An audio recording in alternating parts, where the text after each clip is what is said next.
Hello, everybody, and thanks for joining me again on another making of video. I am very happy that you keep following this series. You know that it's been already, I believe it's been already 4, almost 5 months since we started working on the 50 music postcards.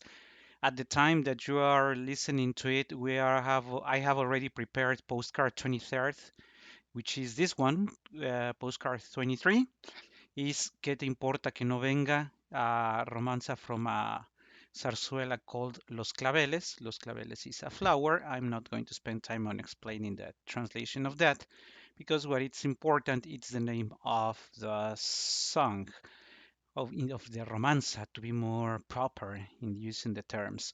And as usual, I start by telling you how is it that I learned of this song. Then we will move on the we will not I will not be sharing the score itself, uh, but I will be making some comments on the actual interpretation or what are the feelings or the way I think it should be done.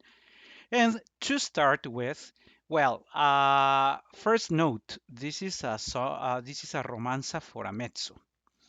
At this point, well, if you are not aware of it, you may have found that the actual song, in fact, sounds very natural in the voice of a tenor or of a male voice, and that is no surprise because the way this romanza is written is for it's challenging itself, no, not because it has many high notes, but it's challenging in the way it was written, the content, the emotion, and everything put together a very complex song, which needs to be sung in a way that it seems easy. But believe me, it's not an easy, at least, as I was telling you, not because it has lots of challenging high notes, ornaments, and all that, but because of how the actual piece is put together. And now, having mentioned that it is for a mezzo voice, and I have explained why I feel it is comfortable for a male voice, also remember that, as I have mentioned in the past, we are, well, this is year 2021, July, by the way, the month that I am recording it, and I believe we must be mature enough to understand that a man can sing a song because he loves it, no matter what the original sex of the song was for, the same way we have done in the past. We understand that a soprano may like Granada and sing it herself, despite the fact that Granada was written for a male voice.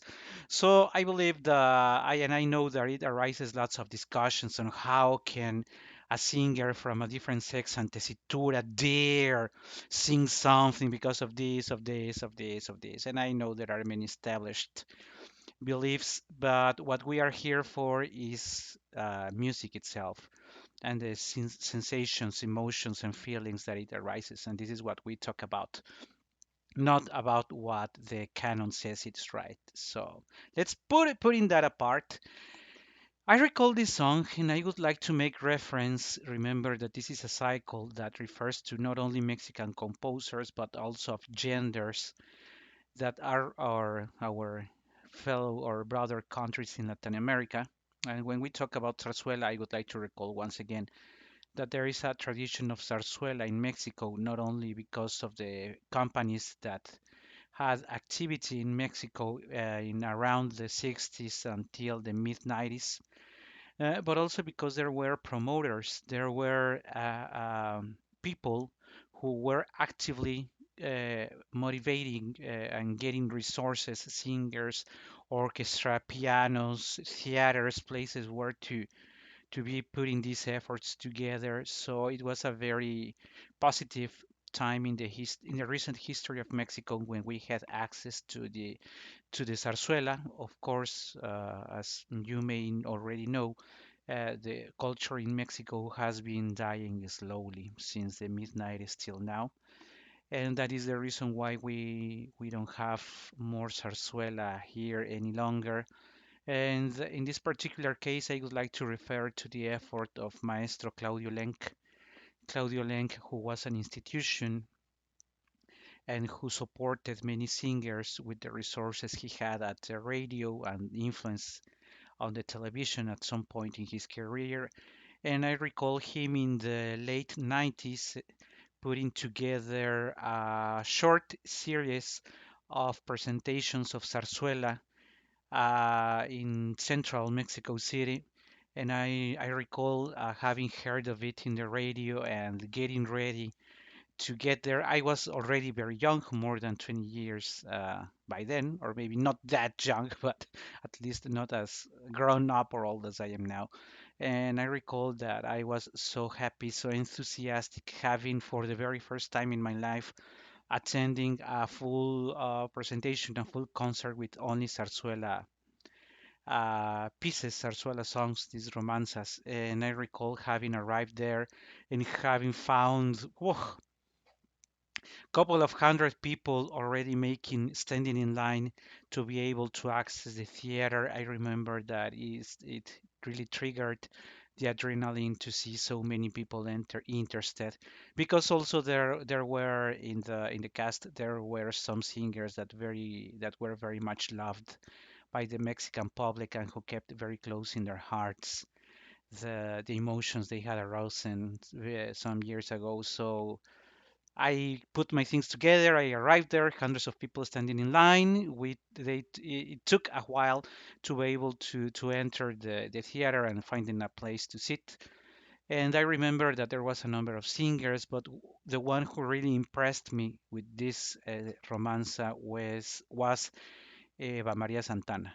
Eva Maria Santana, Mexican mezzo soprano. I had never really heard of her, but I recall having seen her standing in front of the public and singing this song. And I recall what I will be calling a little later the pauses. And I remember how the sound of her voice was. I actually really suffered with her while she was singing. I really felt her soul, her life was being so torn apart as it is described in the lyrics of this song. And if you can picture this, imagine almost or over 20 years from that day, I still keep in my mind Eva Maria Santana in front of everyone singing this song. And I remember also the color of her voice, the quality of the tone, and well, it was just extraordinary. Just another short anecdote. I recall that a couple of years later, she was playing, yeah, she was on stage on a Madama Butterfly presentation at the Palacio de Bellas Artes, and she was playing the role of Suzuki. And I recall, I loved her Suzuki not only because she sang it very well, but because I recall her singing this Que te importa que no venga, also known as La Romanza de Rosa, because Rosa is the character who actually sings it. And what we are going to do now is that first I am going to be sharing with you. Remember that I told you that we are not sharing the score today. That is because again, I have shared with you in the past that I am very fortunate, or well, not very fortunate. Well, fortunate because I have it. It took me some time, of course, some money to get them. So I have these nice books with the romanzas for tenors, baritones, and mezzos. And this is the time for me to be sharing that this is the place where I got my score from. The Romanza de Rosa comes from, and it is on page 38. I remember that very well also. So this is the one I used for studying it, which, as you know, and it is still under copyright protection, I cannot share it with you as I have done in the past. So what I did, and because I really find very interesting to base ourselves. Oh, now I find that. Let me see. Let me correct that. Because for what I can see on the screen, oh, let me see. I am playing with this, so my apologies. Oh, it's unfortunate. I think you won't be able to see the whole lyrics of this, and I don't think I can do anything about it. Let me see. Can I zoom it? Maybe if I zoom it down, oh, it becomes much worse. Oh, very unfortunate. Won't I be able to share it with you? I think I know what I can do. I really hope I haven't messed up completely the the experience. And you know, this is being recorded live. And as you may recall also, and let me try to put this again together. Yes, there it goes. I don't like very much to produce too prefabricated stuff. So I like the mistakes live rather than at artificial perfection from editing. There it is. So we have the lyrics that I just copied from a file. What we are going to do now is that I am going to also be sharing with you the audio of the performance by Maite Cervantes, another mezzo, who, by the way, has a very similar.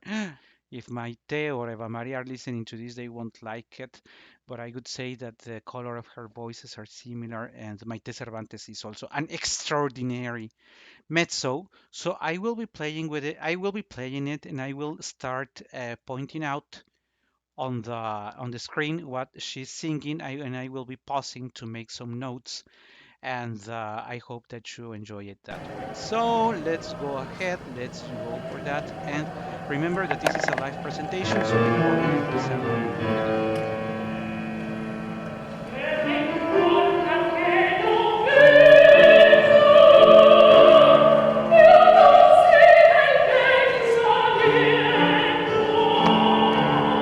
Y aunque no quiero escuchar lo que dice la razón, no me deja el corazón marchar.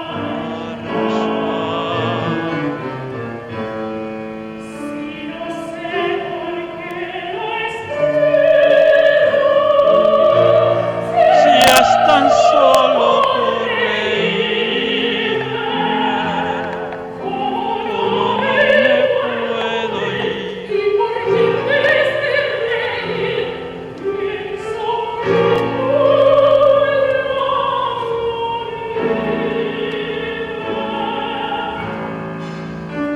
Let's pause it there because I would like to make a couple of comments.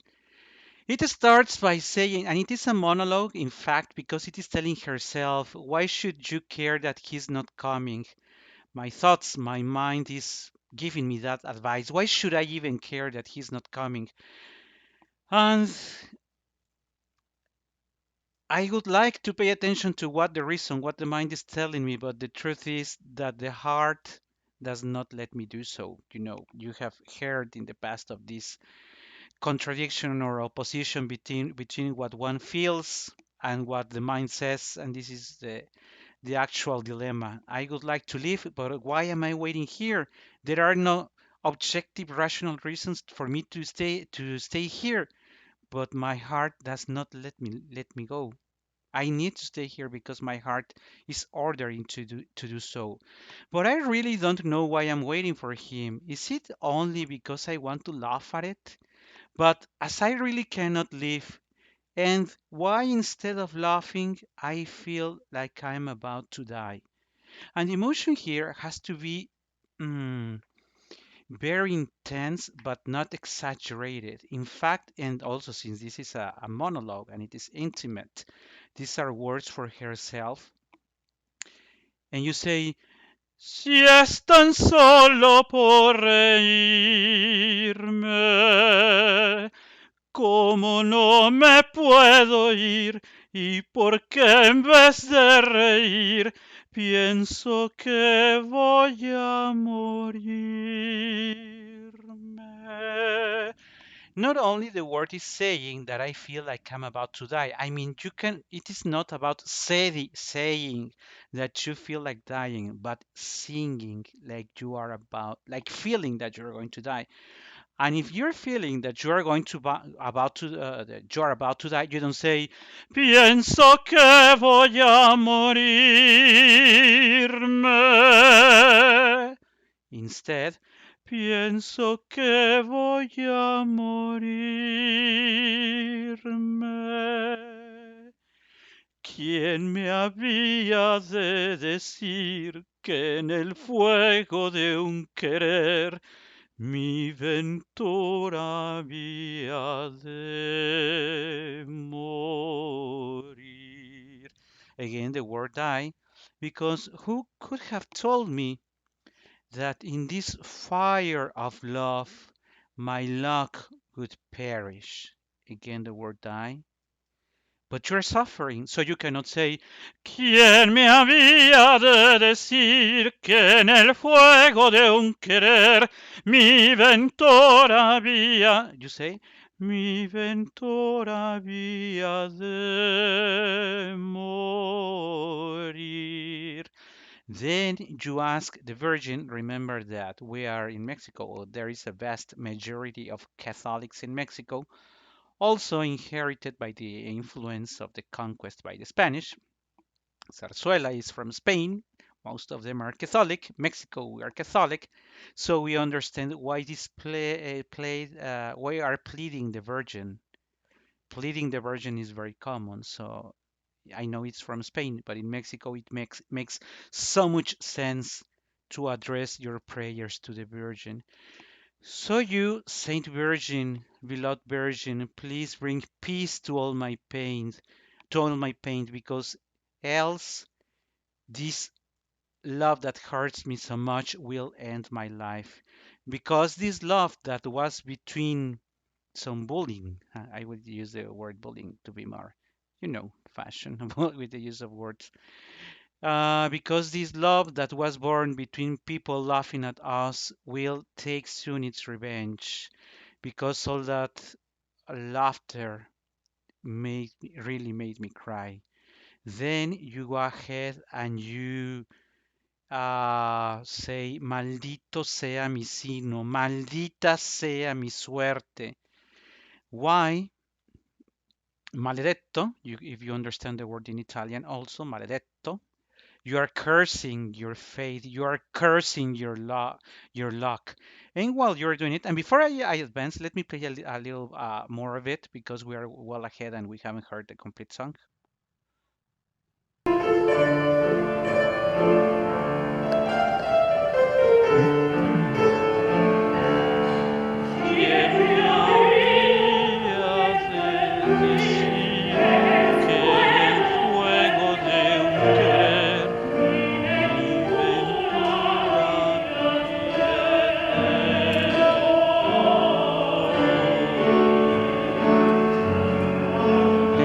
Praying the Virgin.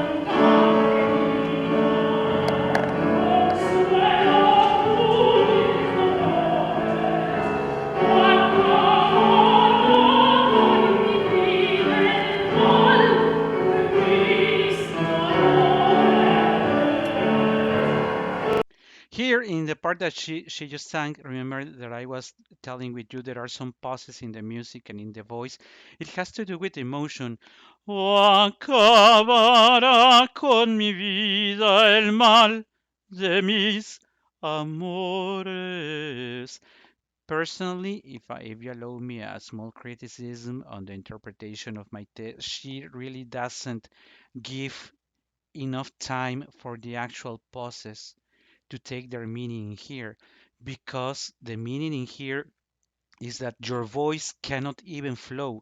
You feel so bad that you even have to take some breath to keep saying the words complete. So the expression is not el mal de mis amores. It is not a legato. It is o acabará con mi vida el mal de mis amores. Of course, with a more suffering voice, more el mal de mis amores. You see how it takes a different dimension instead of el mal de mis amores.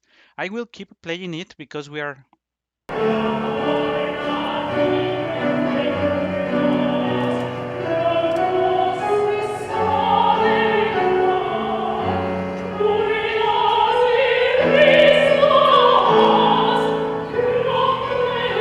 Then you curse your own life, your destiny.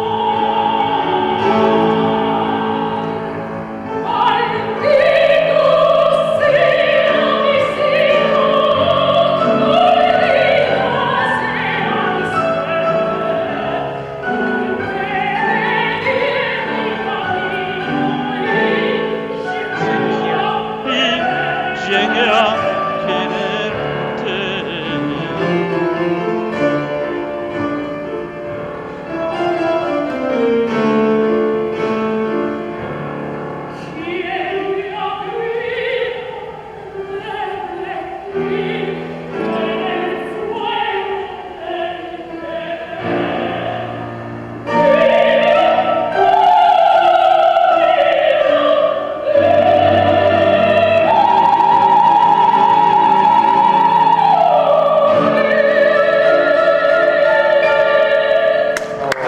you noted, she cut part of the actual lyrics. She cut this part, and there is also another musical piece that you will find in the postcard. The postcard has a complete version of the song.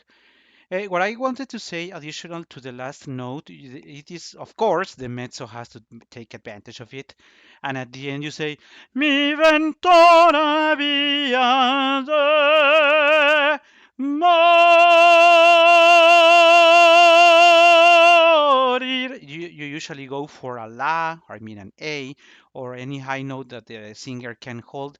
But that is not the note that is written on the partitura, on the score, and after rehearsing it, I felt that was, it didn't make sense.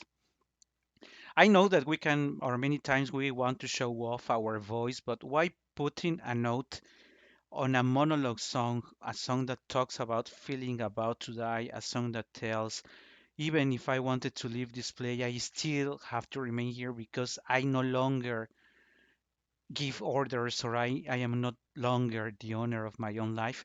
When you are in that sensation, in that mood, and suddenly at the end you say, more, it is feels all out of place. Seems a lot more like we are singing Amneris rather than Rosa in in this extraordinary song called ¿Qué te importa que no venga? Thanks everyone for having joined me and hope to see you some other time.